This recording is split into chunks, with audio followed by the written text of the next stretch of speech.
Sandy Drake here with City of Bloomington Parks and Rec. I'm here today to give you a quick demo on how to get one's garden started. There's been a lot of interest in people growing their own gardens this year, and a lot of people don't know where to begin. So I thought I'd give a quick demo in how to start our seeds. There are two ways of propagating seed. The first is called direct seeding, and that is when you put seeds directly into the soil. There are a number of things that you can put directly in your garden beds right now, including all of your greens, all of your lettuces, spinach, kale, kohlrabi, broccoli seeds, cauliflower seeds, potatoes, carrots, onions, peas. The list really goes on and on. The ones that you want to get started or create starts for are some of your warm weather summer crops. So what you really think about eating midsummer, and that's generally the tomatoes, the peppers, the watermelon, the squashes. Now certainly many of those things can be put into the ground. Those seeds can be put into the ground once the ground sort of warms up, but those are the things that need a sustained 70-degree temperature in order to germinate, and we're not going to have that for a while. So I generally start a few of my seeds, at least my tomatoes, my basil, and my peppers specifically. And so I was going to show you how to do that today. To begin, we are going to be sowing today into egg cartons. And I chose egg cartons because they're biodegradable and we all have a few lying around. If you have some of these 4-packs from last season lying around, please certainly feel free to use these as well.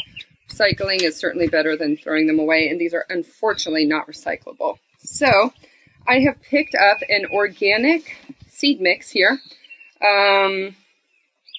You can actually, I think Bloomington Hardware is doing a curbside pickup. If you were to call ahead, they will bring it. You can go ahead and pay over the phone. They'll bring it out to your car for you.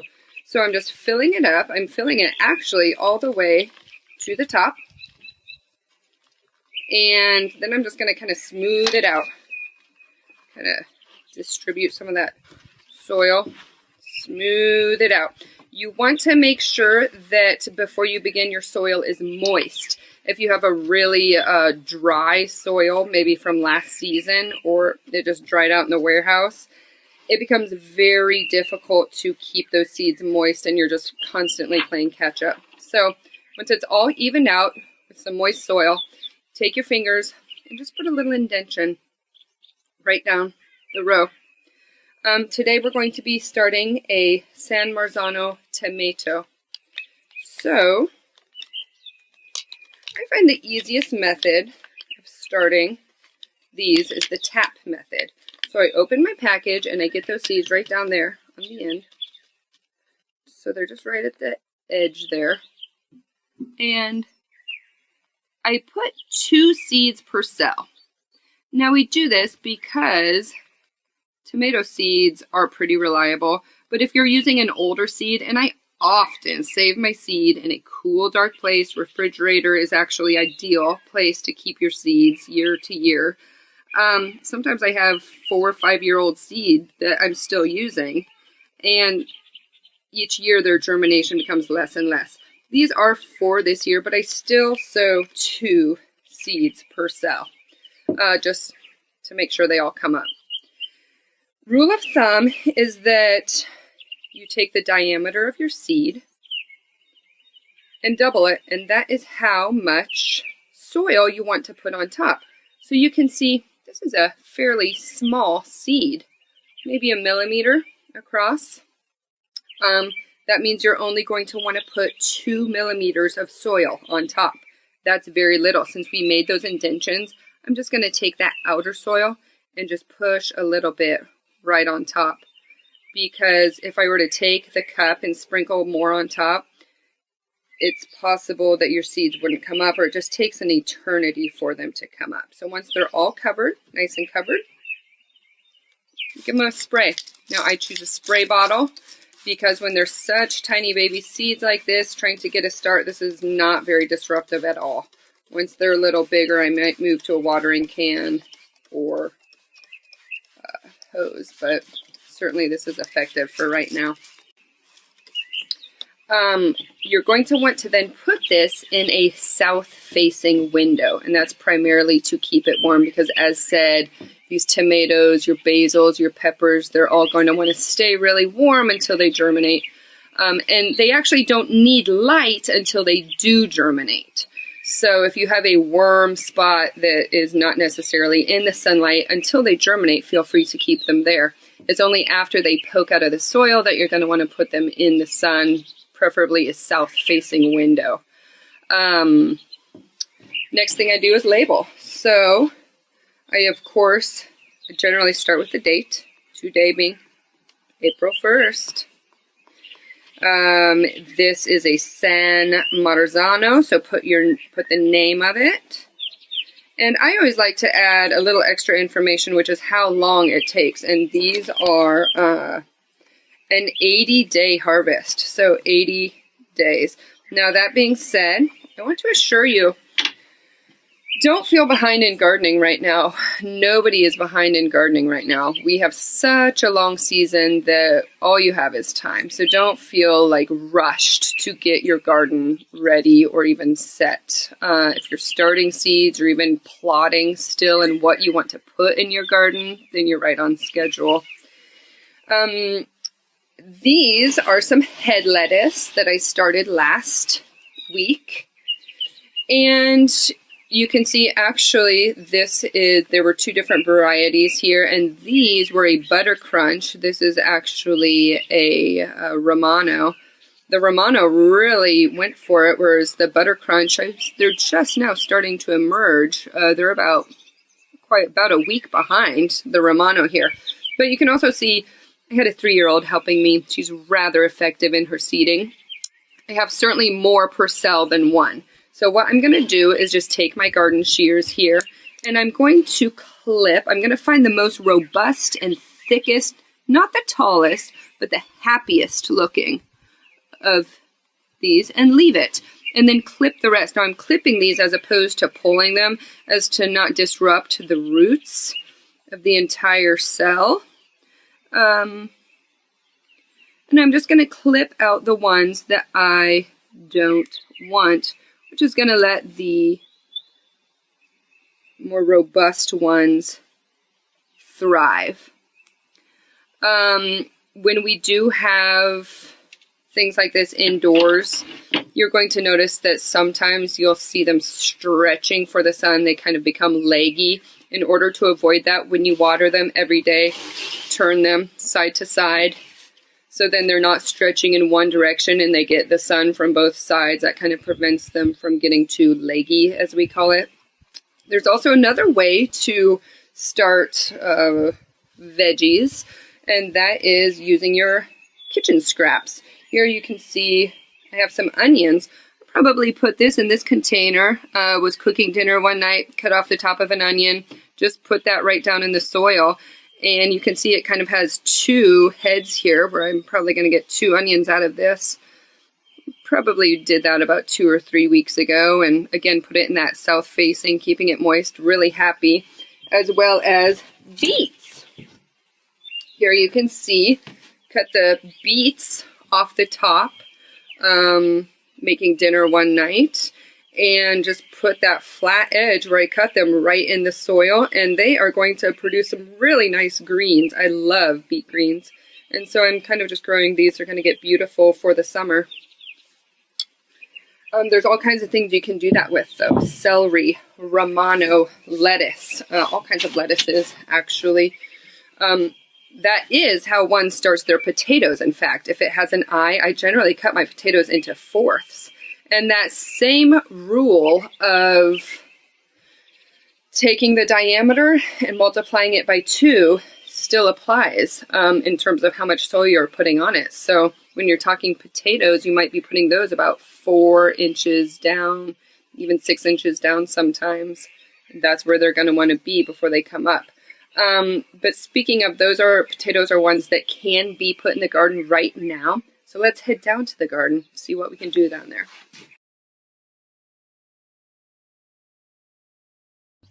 Hi there. Here we are in the garden.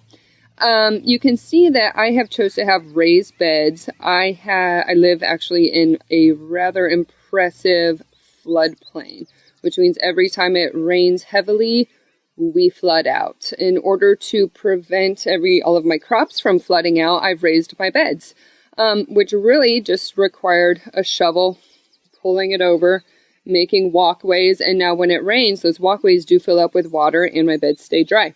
You'll see in the background, I still have most of my garden in winter rye. That is a cover crop, a nitrogen-giving cover crop. But that means I'm in a similar position that many of you are in, and that before I can plant into that green area, I'm going to have to kill it off. Two ways of doing that. You can use a rototiller, till it under, or what I will be doing is taking tarps, that's black plastic, clear plastic, or just tarps you have in the garage, securing them tightly against the ground and leaving them there for a number of weeks until when you pull it up, you see it's effectively dead. And that way it just really adds to the nutrients of the soil without pulling up that decades of seed, weed seed that I really want to keep not on the surface. I don't want my weed seed to germinate. I'm looking for my seeds to germinate. So speaking of seeding, here I am. I've made my beds just wide enough that I can reach the center of them easily from both sides. I think that's really key in order to not struggle making your reach nice and easy and comfortable for yourself. That way you want to be in your garden longer when you can stay comfortable. So, in order, I'm going to be seeding some carrots here. I start with a stake and just sort of lay it out. Carrots do not need an enormous amount of space. They need about 2 inches between each carrot, and then they need about 4 or 5 inches between the rows. So in order to make my rows, I am a very visual person. I need to see where I'm going to be seeding. I just take a stake and I run it. A nice, flat, straight line. And then as said, I'll move about 4 or 5 inches to the side and do it again. And I will do that again and again across my entire bed. Now, to get this bed ready, I did in fact spread a bit of compost. I also put a dusting of wood stove ash. Wood stove ash contains quite a bit of potassium, and your root crops, beets, carrots, potatoes, they're all going to want that potassium. Likewise, all of your greens are going to want a little more nitrogen, and if you're a flower grower like myself, they're after the phosphorus. Of course, all the plants need all of these things, but it's what you're growing in terms of what each one specifically thrives on. That being said, I highly suggest soil tests. It's worth the $10 in order to know where you're starting. Anyway, that being said, let's grab our carrots here, and we're going to be planting a Nantes Corliss.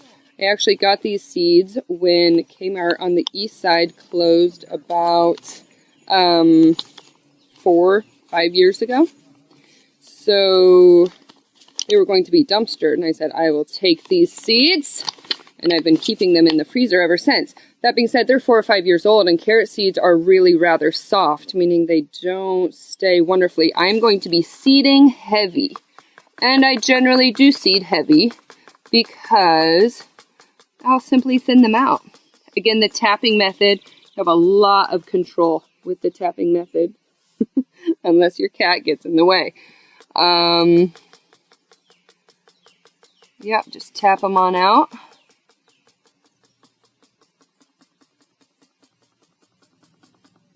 And the same rule applies. Twice the diameter is as much soil as we want on top. So, certainly these rows that I made are much deeper than they need to be. I'm just going to take a sprinkling from the sides and sprinkle the top. Now, I cannot impress upon you the importance of mulch. Mulch, mulch, mulch, mulch, mulch, mulch, mulch. It acts as a weed suppressant. Come July, you will be so grateful that you mulched now because you will not be nearly as covered in weeds. Water retention, you're not going to need to water nearly as much. And just general soil health. It adds to the organic matter that is in the soil, which adds to the beneficial fungi that make our plants so happy and healthy. 2 ways of doing mulch. I could have covered this entire bed in straw, old leaves from last year, whatever you're deciding to use as mulch, and then cut my rows into that. Or what I'm going to be doing in this case is I'll just be putting the mulch between the rows after they come up. Another really great mulch is grass clippings. Now, grass clippings can get a little bit hot, so you don't want them necessarily right up against your plants, but they really do add a little bit of nitrogen to the soil. So they're really great if you do collect your grass clippings. Try to get them before you form seed heads in your grass, however. You don't want to add grass seed to your things. Now we'll label. I bought these a while back. They're ridiculously expensive and pretty unnecessary. I was then given window blinds, and I have cut them, and they work fabulously. Hundreds and hundreds and hundreds of tags per window blind. So if you see some old broken ones at the recycling center, grab them for your tags. Again, I put the date,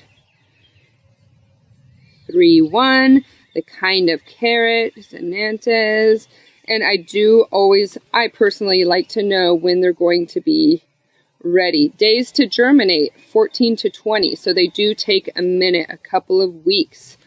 I might just put that, 14 days. And then it's a 68-day carrot. That being said, as I told you, they want about 2 inches to really get to full beauty. I seeded heavy. That means I know I will be thinning out, and that's fine with me. I love baby carrots. I often seed heavy in my lettuces, thin those out as I go, because then you get those tender, delicious vegetables before they are full size. And isn't that ideal? So, put that tag right there. Things to take away from gardening. 1, don't be intimidated by it. We're all great scientists, and these are our experiments. You will have great successes, and you'll have great fails every garden season. Learn from those. Write everything down. Do not assume that you're going to remember anything year to year, including names of your favorite crops or when you sowed them. It's really nice to be able to look back and say, oh yes, I remember. And finally, happy gardening. Remember, no one is running late in the season. We're all in it together. We have from now until October, November, and even through the winter. So, happy gardening. See you again soon.